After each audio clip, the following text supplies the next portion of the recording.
Welcome to Buzz Around the Globe. Remember Wikileaks founder Julian Assange, the man who leaked classified US government documents?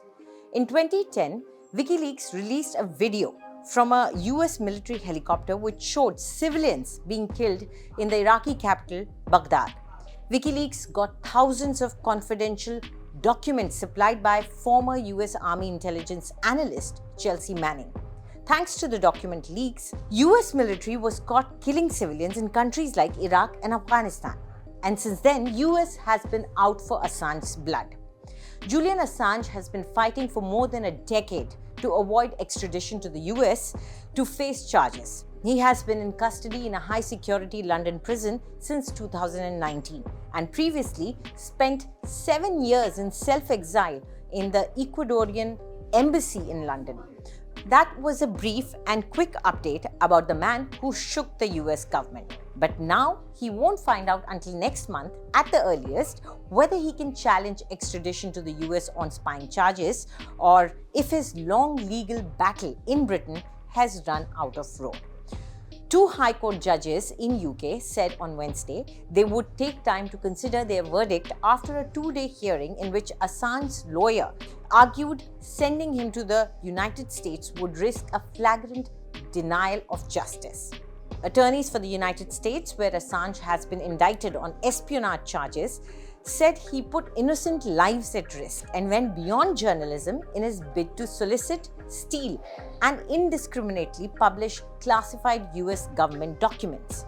Assange's lawyers asked the High Court to grant him a new appeal, his last roll of the legal die in the saga that has kept him in a British high-security prison for the past 5 years. As his lawyers begin a final round of legal challenge, here is a look at key events in the long-running legal saga. In 2006, Assange founded Wikileaks in Australia. The group begins publishing sensitive or classified documents. In 2010, in a series of posts, Wikileaks released almost 500,000 documents relating to the US war in Iraq and Afghanistan. In August 2010, Swedish prosecutors issued an arrest warrant for Assange based on one woman's allegation of rape and another's allegation of molestation. The warrant is withdrawn shortly afterwards, with prosecutors citing insufficient evidence for rape allegation. Assange denies the allegation. In September 2010, Sweden's Director of Prosecutions reopens the rape investigation, and Assange leaves Sweden for Britain. November 2010, Swedish police issues an international arrest warrant for Assange. In December 2010, Assange surrenders to police in London and is detained pending an extradition hearing. High Court grants Assange bail. In 2011, in February, District Court in Britain rules Assange should be extradited to Sweden. And in June 2012, Assange enters Ecuadorian Embassy in central London seeking asylum after his bids to appeal the extradition ruling failed. Police set up round-the-clock a guard to arrest him if he steps outside. And in August 2012, Assange is granted political asylum by Ecuador. But why has this case dragged on for so long? While the US criminal case against Assange was only unsealed in 2019, his freedom has been restricted for more than a dozen years. Assange took refuge in the Ecuadorian Embassy in London in 2012 and was granted political asylum. This was after the courts in England ruled that he should be extradited to Sweden as part of a rape investigation in the Scandinavian country. The relationship between Assange and his host, that is the Ecuador, eventually soured, and he was evicted from the embassy in April 2019. British police immediately arrested and imprisoned him for breaching bail in 2012. Sweden dropped the sex crime investigations in November 2019 because too much time had elapsed.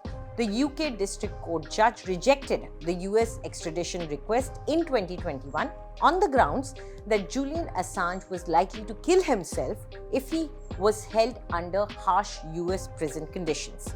Higher courts overturned that decision after getting assurances from the US about his treatment. The British government signed an extradition order in June 2022, and this came after US authorities provided assurances he wouldn't experience the severe treatment that his lawyer said would put his physical and mental health at risk. His wife Stella Assange and Assange's supporters have criticized those assurances as being meaningless because they are conditional. They are liars, they are criminals, and they are persecuting the journalist who exposed them. Julian is a truth teller, he is a political prisoner, and the world is watching these courts and how they deal with this case.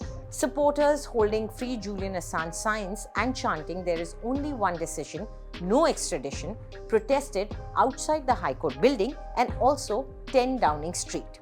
Assange faces 17 counts of espionage and 1 charge of computer misuse. If convicted, his lawyers say he could receive a prison term of up to 175 years, though American authorities have said any sentence is likely to be much lower.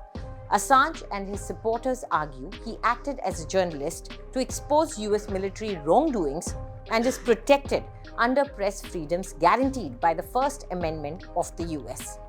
Do tell us what you think about this video in the comment section, and for more news updates, subscribe to India Today.